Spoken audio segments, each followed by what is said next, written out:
article. What is your article about? This article is about demonstrating how kinship relationships play a role in family drama, which is that some kind of little small argument within the family, but it actually happens both online and offline, and that's something I wanted to demonstrate. Because I actually lived with a family. I realized that some incidents happened in online is often discussed in a kitchen table or over the telephone call and stuff like that. So using the framework of drama, following how the communication flows from one person to one person, sometimes via social media, but sometimes that information is delivered to auntie over the phone call and then discussed face to face over the kitchen table. So by following the flows of information, I'm kind of tracing how each information is received and then delivered online and offline, but then that kind of causes some kind of drama in a sense that specific information, for example, one example in my article is about photo uploaded which says that my nephew still needs a toilet training, which is this from some extended family it is a funny photo, but for some others it's disrespectful, it's not nice. So the information uploaded online doesn't stay online but cause different kinds of emotions flows along the extended family, which is coming to the diaspora. So the gossip and information probably used to be just stay in a village, like in a Tongan village, maybe household controversies, maybe neighbors might be listening and it just might become a gossip within the village. But now with the social media and also telephone communication, my other example is that the news in Tonga that the family nephew didn't send money to Tonga caused gossip because it spread everywhere, because the information that the nephew didn't send the money went online, and that caused incident happened in Tonga. The feeling of shame was felt by one Tongan woman in Melbourne. In that context, the things used to happen in a small scale is now spread into the really bigger, wider scale. But in order to understand why each person or each actor feels shame or feel offended or felt funny, I tried to analyze that with traditional kinship relationships. So for example, that mother of the toddler who still needs to be toilet trained might be upset with her sister who posted online, and so there was that shame. Why did you post a picture about my son? Shaming me as a mother that I'm not a good mother because I haven't successfully toilet trained my son. And you just use it to make a funny kind of statement on social media, so you get a lot of likes. But at the expense of me as a mother, of being shown as a bad mother, for example, something like that. So there's like ideal role as not only as mother and as the daughter, but as a maternal aunt. And in a Tongan kinship hierarchy system, there's a very specific role and also ranking between mother side family, father side family, brothers and sisters relationship. Each role is very specific, and it's very important to play that role. As so in front of in-law, how do you act? in front of brother, in front of father side auntie, mother side auntie, how do you act is very important part of Tongan culture. And even like second generation Tongans are lots of the time migrant parents try to raise children to follow that values. So that's why it's quite interesting to analyze how that kinship hierarchy and relationships, power relationships play role in kind of modernized digital media relationships. Yes. But my second case study is in an article, which is that usually the money flows from wife side to husband side, because hierarchy of wife and husband is higher. So the flows of money tend to go from lower rank to higher rank. In the kinship ranking system, husband and wife, husbands are higher. Yeah. But brother and sisters are higher. Which means that as a mother, your brother is lower, so your brother's children are also lower. So brother's children can, for example, if I have my sister's son, my brother's son, it's same nephew in English. It's both nephews. But I wouldn't, if you act in a very ideal way, I wouldn't ask my sister's son to mow the lawn. I would ask my brother's son to mow the lawn. Because that kind of relationship. Sister's side family and brother's side family is very different. As a woman, I wouldn't send money to my brother's family because money should come from brother's family to me. But because of the online controversy that your nephew didn't send money to their mother, caused shame to this lady, that she, in order to kind of, she couldn't handle that shame, so she decided to give money. Because it was such a topic of discussion on social media that creates shame for her as the auntie of her brother's son. Okay, wow. And is there one, maybe I haven't read it properly, sorry, about a mother, daughter, and auntie? Is there one as well? Yes. So how is that gender dynamic different?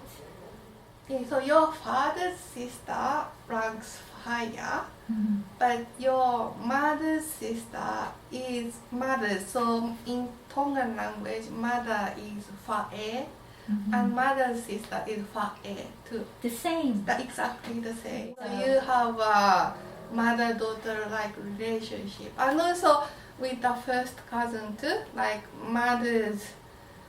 your auntie, mother's sister's children are like siblings.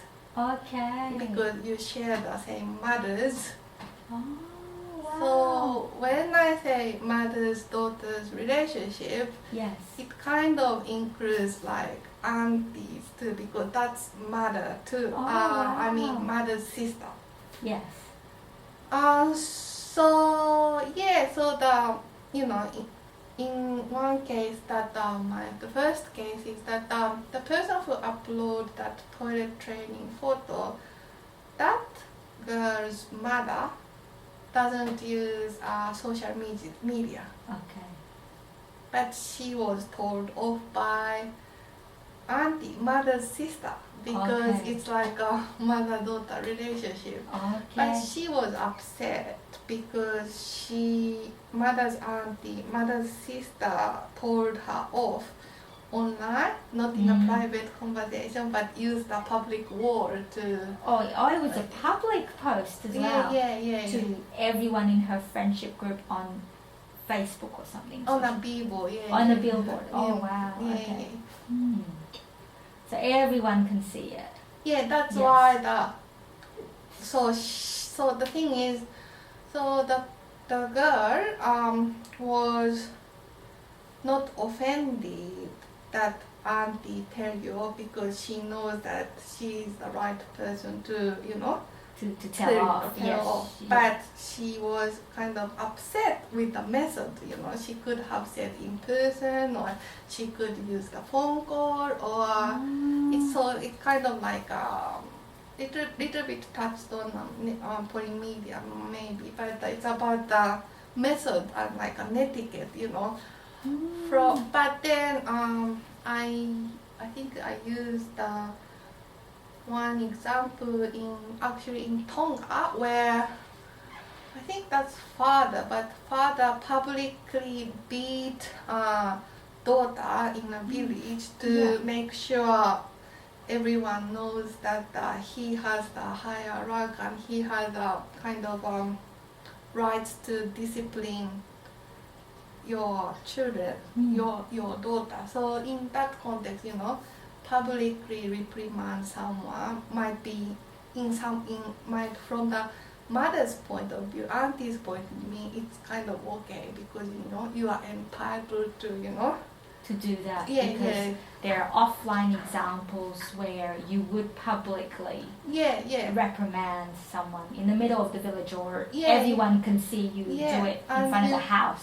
So you kind of claim that you have, you know, you got that hierarchy that you can do that. So in that Tongan traditional context, probably that was, so it's the same logic mother was using, but from the, you know, daughter's perspective, she got a different idea of what is appropriate and what is not, and in this case she thought this was not actually a good idea. So because there's a different kind of etiquette on social media versus communication offline. So if that happened to her in the village, she would understand that more publicly in the village.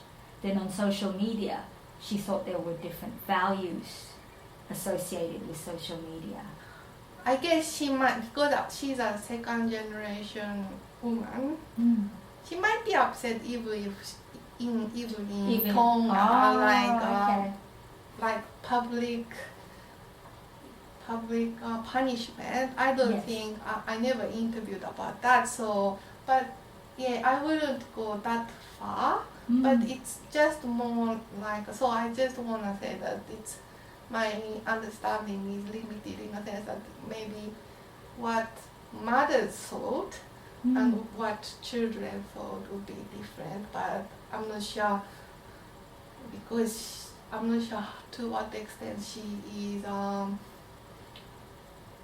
used to publicly shamed or publicly punished would be probably different question I have to ask. Yes, because in Melbourne as a second generation and not in Tonga itself. Yeah. So that's how you address diaspora in your article, is that there's a new context to Tongan family kind of relationship and sociality, because they're now in the diaspora. How do you use the term diaspora?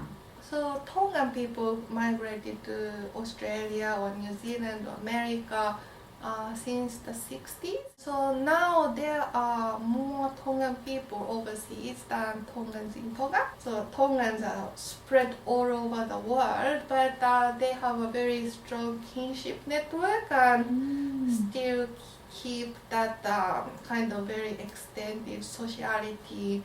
And I use the diaspora to talk about that, but I think I'm careful when about using the transnational networks, in a sense that if you use transnational networks, you kind of can't talk about local network. So what it means is like diaspora, like family drama happens within the household, but that information goes into online and spread to the world and affects some people in, maybe interstate or in Tonga.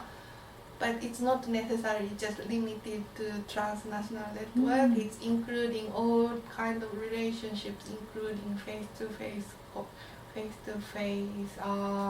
communication and transnational communication. So so it's like a very complicated web of relationships in the diaspora. But I try not to use the word transnational network because I'm not only talking about relationship between one person in Australia and one person in Tonga. But talking more complicated relationship that includes face-to-face conversation, face-to-face relationship to some kind of distanced relationship. And there's that public aspects of social media too, right? So you're saying that they may be in the US and got tagged in the link of the family drama. They're like, oh, what's this? This keeps featuring in my feed. Why is everyone talking about this? Even they may not be so close in the communication, they could still be part of the audience in the diaspora in America, as well as in New Zealand, as well as in Tonga, as well as so like that kind of dispersal of networks. Yes, definitely. And when I was doing my field work, there was no tagging function and stuff like that. So I think it will be very different. But I would imagine that if you look at drama now, I think that's what's happening. And to use diaspora actually means it is more relevant, perhaps even now. The fact that you use diaspora is more relevant now with the kind of social media features. It will be very interesting to compare. How does Mariano and Miller's work feature in your article? So the time I did field work doesn't reach the time of the polymedia. Okay. So I didn't use that. So polymedia, if my understanding is correct, polymedia's definition is that you forget, like sending one email and 20 emails cost the same, and it is about so one of the things is you don't have to think about the cost. And also it's about you can choose different kinds of media. So like whether you use text message, WhatsApp, Facebook, you kind of have the different logics that you use or different kinds of media. And that's the polymedia. But when I was doing fieldwork, it was when people were using desktop computer. Mobile phone internet was not that good, so people were using social media by going onto the computer at home. So it wasn't quite polymedia at that stage, but I still found Mariano and Miller's work really interesting because they really placed importance on how culturally specific relationships play really important role in that kind of new technology. So that was the main message I got, is not necessarily like polymedia, but when you think about new technology, new polymedia, I feel lots of the stuff is about how it has changed. What's the impact of this new technology? But I felt like Mariano and Mira said that, like, wait a minute, there are of course some changes, but culturally specific, like kind of long-standing relationship is still there. So I believe that like Filipino mothers and their children relationship, it's also have that kind of cultural aspect. And so same with the Tonga culture.